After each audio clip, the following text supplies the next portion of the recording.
या बुलेटिनमध्ये आपण जाणून घेणार आहोत 36 जिल्ह्यांमधल्या वेगवेगळ्या घडामोडी अगदी झटपट, पण त्यापूर्वी आपण राज्यातल्या काही महत्त्वाच्या घडामोडींवरती नजर टाकतोय। सुरुवात करूया। गोंदिया ग्रामपंचायतमध्ये सरपंचाच्याच विरुद्ध फ्रीस्टाईल मारामारी रंगलेली आहे। ग्रामपंचायतीत बसलेल्या सरपंचावर चाकूने हल्ला केल्याचा आरोप सरपंचाने केला होता आणि हल्ला करणाऱ्या आरोपीला पोलिसांनी ताब्यात घेतलं। सोलापूरच्या अक्कलकोट तालुक्यात अज्ञाताकडून माजी मंत्री सिद्धाराम म्हेत्रे यांच्या बॅनरवर शेणफेक करण्यात आली। उजनीचं पाणी कुरकुर धरणात आणण्यावरून आमदार सचिन कल्याण शेट्टी आणि माजी आमदार सिद्धाराम म्हेत्रे यांच्यात श्रेयवादाची लढाई सुरू असून त्या अंतर्गत हे कृत्य केल्याचं सांगितलं जातं। बॅनरवर शेणफेक केल्यानंतर म्हेत्रे समर्थक आक्रमक झाले असून गावातील मुख्य चौकात टायर जाळत रास्ता रोको करण्यात आला। सोलापूरच्या बार्शीत ट्रॅक्टर मोर्चा काढणाऱ्या 42 आंदोलकांवर गुन्हा दाखल करण्यात आला आहे। मराठा आरक्षणाची मागणी करत 13 डिसेंबरला तब्बल 500 ट्रॅक्टरसह मोर्चा काढण्यात आला होता। नाताळ सणानिमित्त शनिवार ते सोमवार अशा सलग सुट्ट्या आहेत आणि त्या काळात मुंबई पुणे एक्सप्रेसवेवर वाहतूक कोंडी होण्याची शक्यता आहे। ती फोडण्यासाठी मुंबईहून पुण्याकडे जाणाऱ्या मार्गावर अवजड वाहनांना दुपारी 12 वाजेपर्यंत बंदी घालण्यात आली।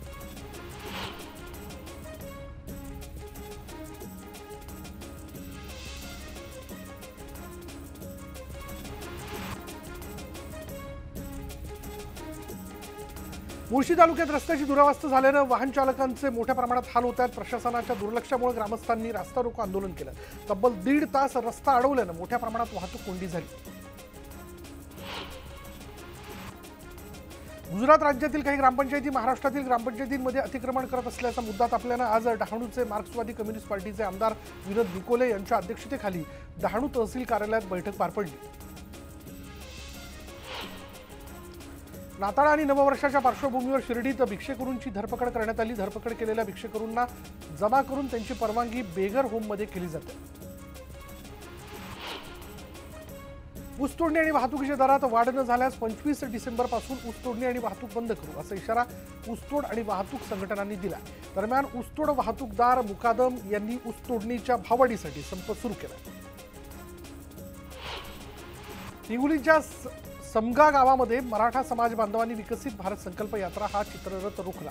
केंद्र शासनाच्या विविध योजनांबाबत जनजागृती करण्यासाठी हा चित्ररथ गावागावातून फिरतोय। आरक्षणाची मागणी करत मराठा बांधवांनी हा चित्ररथ परत पाठवून दिला।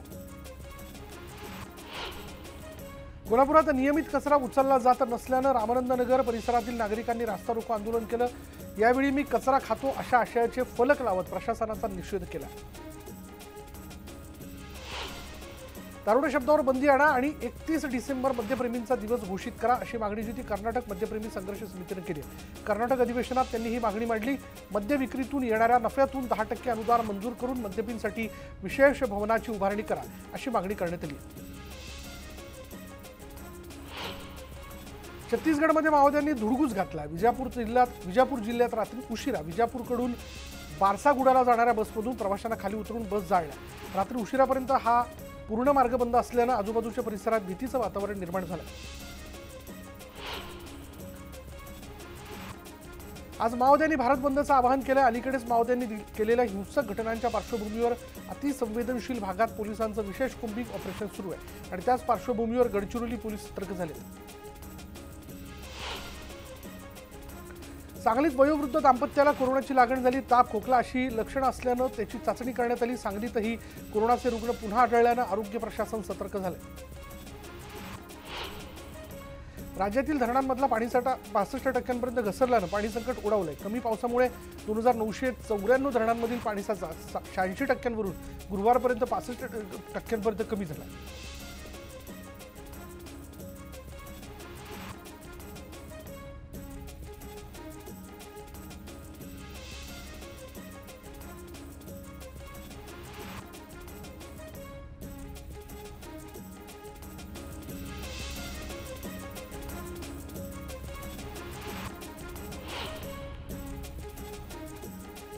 पुणे मनपाच्या कमला नेहरू हॉस्पिटलनं जुळ्या बाळांना जीवनदान दिलंय।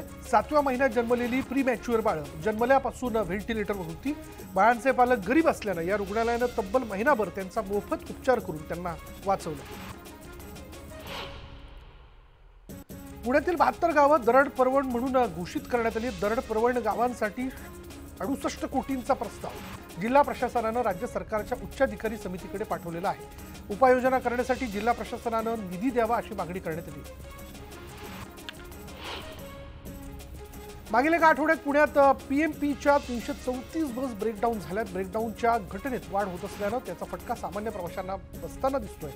गेल्या महिन्याभरात जवळपास 1363 गाड्यांचं ब्रेकडाऊन झालं होतं. रत्नागिरीतील दापोलीत नाताळ सेलिब्रेशनला सुरुवात झाली आहे. नाताळच्या पूर्वसंध्येलाच काढण्यात आलेली सांताक्लॉज फेरी आकर्षणाचा केंद्रबिंदू बनली आहे. राम मंदिराचे 22 जानेवारी रोजी लोकार्पण होणार आहे आणि यानिमित्त गुजरातच्या राम सेतू इथून घनश्याम भाई नावाचा युवक जो आहे तो स्केटिंग करत अयोध्येकडे निघाला. यावेळी त्याचं अमरावती प्रसाद रोलर स्केटिंगच्या वतीनं जंगी स्वागत करण्यात आलं. मनसे अध्यक्ष राज ठाकरे आणि उद्धव ठाकरे एकत्र दिसून आले. तर राज ठाकरे यांची बहीण जयवंती देशपांडे यांचा मुलगा यश देशपांडे यांच्या साखरपुड्याच्या निमित्तानं राज आणि उद्धव ठाकरे एकत्र आले होते आणि यावेळी संपूर्ण ठाकरे कुटुंब एकत्रित दिसून आले. लोकसभेत आम्ही 23 जागा लढणार असा दावा संजय राऊत यांनी केला. उद्धव ठाकरे दिल्लीत गेले तेव्हा राहुल गांधी, सोनिया गांधी, खरगेंसोबत आमची चर्चा झाली. त्यावेळी काय घडलं ते आम्हालाच माहिती असल्याचं त्यांनी सांगितलं. जागा वाटपाची चर्चा महाराष्ट्रात नाही तर दिल्लीत होईल असं त्यांनी स्पष्ट केलं. मनोज जरांगे पाटील यांनी पुन्हा एकदा सरकारवर हल्लाबोल केला. गुरुवारी झालेली शिष्टमंडळाची चर्चा फक्त सगळे सोयरे या शब्दावर निष्फळ ठरली होती. मात्र यावर आता जरांगेंनी पुन्हा एकदा भाष्य करून सरकारलाच कोंडीत पकडले. सरकारने सोयरे हा शब्द दिला होता आणि त्यात माझी काय चूक असा सवाल जरांगेंनी उपस्थित केला.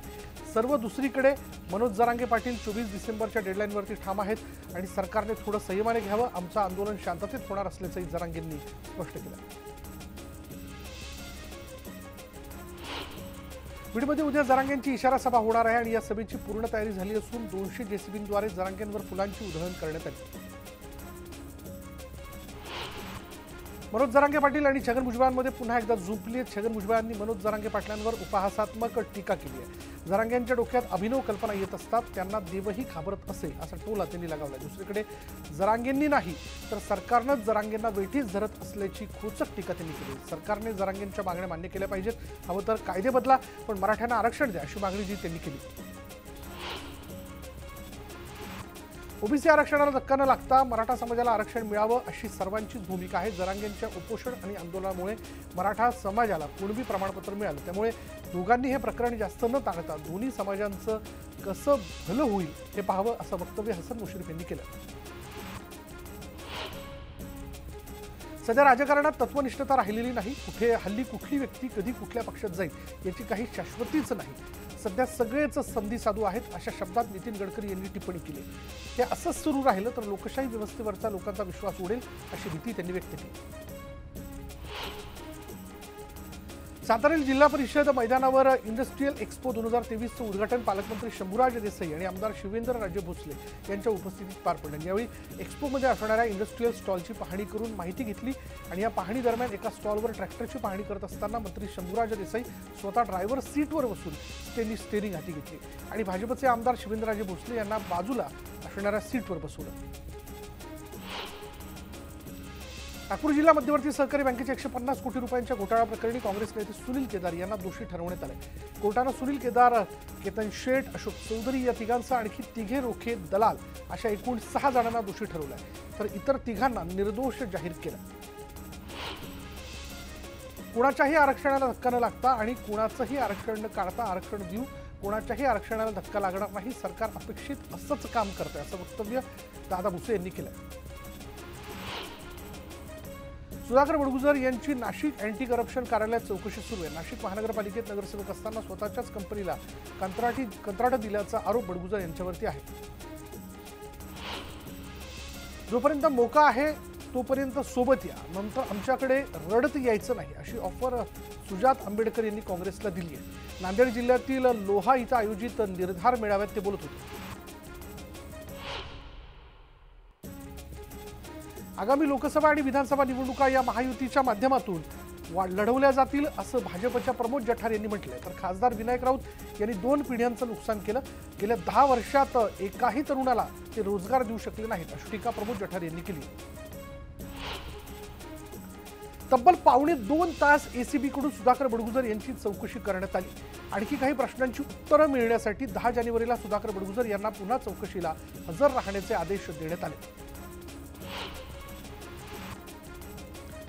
काँग्रेस आमदार प्रणिती शिंदे यांनी केंद्र सरकारवर टीका केली आहे। लोकसभेत प्रश्न विचारला म्हणून 146 खासदारांचं निलंबन केलं। विरोधकांचा आवाज दाबण्याचं काम सत्ताधारी करतात असा आरोपही त्यांनी केंद्र सरकारवर केला।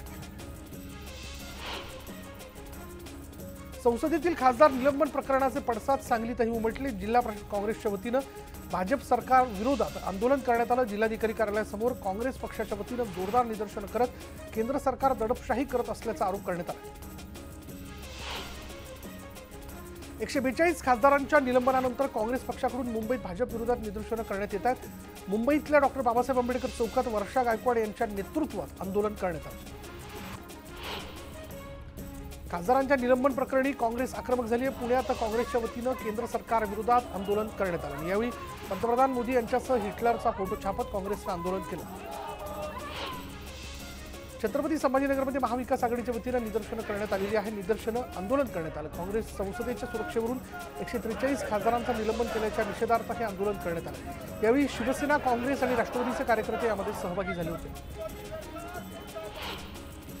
लोकसभेत सर्वपक्षीय खासदारांचं निलंबन केल्याच्या निषेधार्थ नाशिकच्या शालिमार परिसरात इंडिया आघाडीनं आंदोलन केलं। यावेळी केंद्र सरकार आणि भाजप विरोधात जोरदार घोषणाबाजी करण्यात आली। खासदारांच्या निलंबनाच्या निषेधार्थ सोलापुरात इंडिया आघाडीच्या वतीनं केंद्र सरकार विरोधात निदर्शनं करण्यात आली। यावेळी सरकार विरोधात जोरदार घोषणाबाजी करण्यात आली। संसदेच्या सुरक्षेबाबत गृहमंत्र्यांना जाब विचारणाऱ्या 143 खासदारांचं निलंबन करण्यात आलं आणि त्याविरोधात बुलढाण्यात काँग्रेसनं जोरदार निदर्शनं केली। भाजपकडून लोकशाही मूल्यांची हत्या होत असल्याचा आरोप यावेळी करण्यात आला। गोखले इन्स्टिट्यूटला मराठा आरक्षण सर्वेक्षणाचं काम देण्यास मनसेनं कडाडून विरोध दर्शवला आहे। गोखले इन्स्टिट्यूटवर भ्रष्टाचाराचे आरोप असल्यानं त्यांना काम देऊ नये यासाठी मनसेनं राज्य मागासवर्ग आयोगाला पत्र लिहिलं। बुलढाण्याच्या मलकापूर, मोताळा, नांदुरा, बोदवड, मुक्ताईनगर यासह अनेक ठिकाणांहून शेतकऱ्यांकडून कापूस खरेदी करून फरार झालेल्या आरोपीला पोलिसांनी अटक केली। शेतकऱ्यांनी तक्रार केल्यानंतर पोलिसांनी मध्य प्रदेशमधून त्याला अटक केली। पांढरं सोनं पिकवणाऱ्या धुळे जिल्ह्यातील कापूस उत्पादक शेतकरी जो आहे तो अडचणीत सापडलाय। कापसाला गेल्या वर्षीपेक्षा कमी दर मिळाल्यानं शेतकऱ्यांच्या आशा मावळल्याचं दिसतं। अवकाळीमुळे झालेल्या नुकसानीचा आणि लागवडीचा खर्च तरी कसा निघणार याची चिंता बळीराजाला सतावते। चांदवडमध्ये अवकाळी पावसाचा फटका आता पिकांना बसत असल्याचं चित्र समोर आलंय। सुरुवातीला दुष्काळ आणि त्यानंतर झालेला अवकाळी पाऊस आणि गारपीट असं बदलतं वातावरण आणि हवामानाचा फटका द्राक्ष पाठोपाठ डाळिंब बागांना देखील बसलाय। त्यामुळे शेतकरी चांगलाच हवालदिल झालाय। गोंदिया खरीप हंगामातील धानाची कापणी आणि मळणी दरम्यान नोव्हेंबर आणि डिसेंबर महिन्यात अवकाळी पावसाने हजेरी लावली। अवकाळीमुळे जिल्ह्यातील 25,700 हेक्टरमधील पिकांचं नुकसान झाले तर 53,296 शेतकऱ्यांना याचा फटका बसला। शेतकऱ्यांना नुकसान भरपाई देण्यासाठी जिल्हा प्रशासनाने शासनाकडे 43 कोटी 34 लाख रुपयांची मागणी केली। या संदर्भातील अहवाल शासनाकडे पाठवण्यात आला। 12 महिने पिकणाऱ्या वांग्यांना थंडीत जास्तीची मागणी असल्यानं शेतकऱ्यांनी वांगी तोडण्यासाठी लगबग सुरू केलेली आहे।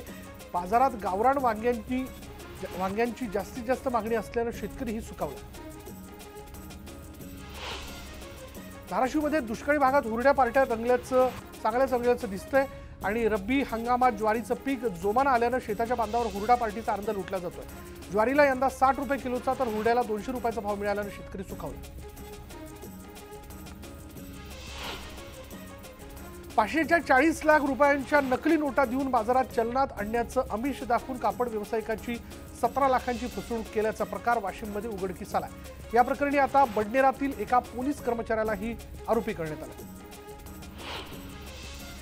मुंबई वडोदरा द्रुतगती महामार्गाच्या भरावासाठी माती वाहतूक करणाऱ्या ट्रकनं पिता पुत्राला चिरडलं आणि या अपघातात चिमुकल्याचा मृत्यू झाला तर त्याच्या वडिलांवर उपचार सुरू आहेत। नागपुरात डॉक्टरकडे खंडणी मागणाऱ्या दोघांना पोलिसांनी अटक केली आहे। 2 लाख दे अन्यथा कुटुंबाला पाहून घेईन अशी धमकी त्यांना देण्यात आली होती आणि त्यांच्या तक्रारीनंतर पोलिसांनी दोघांना अटक केली। तुळजापूर औसा महामार्गावर कार आणि उसाच्या ट्रॅक्टरचा भीषण अपघात झाला आणि या अपघातात 4 जणांचा जागीच मृत्यू झाला। 4 मृतांपैकी 3 जण जिल्हा परिषदेचे शिक्षक असल्याची माहिती आहे। मुंबई वडोदरा द्रुतगती महामार्गाच्या उभारणीच्या ठिकाणी मुरुम वाहतूक करणाऱ्या आर इन्फ्रा कंपनीच्या ट्रकनं एका बाईकस्वाराला चिरडलं। या अपघातात बाईकस्वाराचा जागीच मृत्यू झाला। मनोर पोलिसांनी तक्रारीनंतर ट्रक चालकाला अटक केली आहे। बुलढाण्यात चालत्या ट्रॅक्टरवरून पडून 8 वर्षीय मुलासह त्याच्या आईचाही मृत्यू झालाय। पतीनेच दारूच्या नशेत ट्रॅक्टर चालवल्यानं हा अपघात झालाय। मायलेकाचा दुर्दैवी मृत्यू झाल्यानं आजूबाजूच्या परिसरात हळहळ व्यक्त केली जाते। यानंतर थेट जातोय आपण परभणीमध्ये। मनोज जरांगे पाटील यांची सभा सुरू आहे आणि या सभेपूर्वीची सगळी लगबग आपण बघतोय। मनोज जरांगे पाटील यांचं इथे जोरदार स्वागत करण्यात आलेले। परभणीमध्ये त्यांची सभा पार पडते आणि राज्यातील एकूण सगळ्या घडामोडीनंतर किंवा कालच्या शिष्टमंडळाच्या बैठकीनंतर सोयरे या शब्दावरनं म्हणजे सगळे सोयरे या शब्दावरनं बैठक जी आहे ती निष्फळ ठरली। इतर कोणत्याही मुद्द्यांवरती चर्चा होऊ शकली नाही। या विषयाला घेऊन जरांगे पाटील आता जाहीरपणे या सभेत काही भाष्य करतायत का हे बघणं महत्त्वाचं ठरेल। शिवाय भुजबळांनी जरांगे पाटलांवर केलेली टीका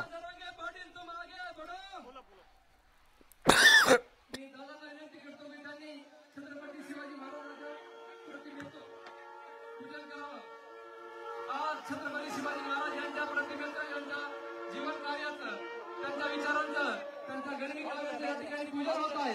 म्हणून दादा जरांगे पाटील यांच्या हस्ते शिवविचारांचं शिवकार्याचं शिवनीतीचं शिवधोरणाचं या ठिकाणी पूजन होत आहे। छत्रपती शिवाजी महाराज की। आणि यावेळी छत्रपती शिवाजी महाराज यांच्या पुतळ्याला मालार्पण करण्यात आलंय आणि एक मराठा लाख मराठा जयघोष जो आहे तो यावेळी मराठा बांधवांकडून केला जातोय। त्यामुळे परभणीतल्या आजच्या या सभेमध्ये म्हणजे इशारा सभा जी आहे ती तर पार पडतेच आहे, पण त्यापूर्वीच्या पार पडणाऱ्या सभेमध्ये आपण बघतोय आज मनोज जरांगे पाटील काय बोलतात याकडे सगळ्यांचं लक्ष आहे।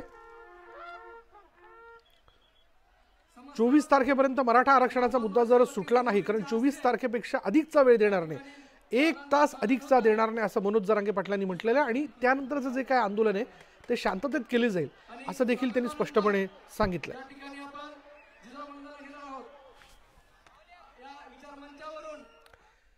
आणि यानंतर इथे वेळ झाली का ब्रेकची। ब्रेक घेऊयात, पहा फक्त न्यूज 18 लोकमत। आता ब्रेक नंतर पुन्हा एकदा आपलं सगळ्यांचं स्वागत। 36 जिल्ह्यांमधल्या वेगवेगळ्या घडामोडी पुन्हा एकदा आपण झटपट जाणून घेणार आहोत। सुरुवात करूयात। अहमदनगर जिल्ह्यातील संगमनेर शहरात चक्क लोकवस्तीत बिबट्या घुसला होता। बिबट्याचा मुक्त संचार सीसीटीव्ही कॅमेऱ्यात कैद झाला असून वन कर्मचाऱ्यांनी शर्थीचे प्रयत्न करत बिबट्याला जेरबंद करण्यात यश मिळवलं। चंद्रपूर महाऔष्णिक वीज केंद्राच्या दाट वस्तीच्या भागात 2 वाघ फिरताना आढळल्यानं दहशत पसरली। वन विभागाच्या पथकाकडून या वाघावर लक्ष ठेवण्यात येतं।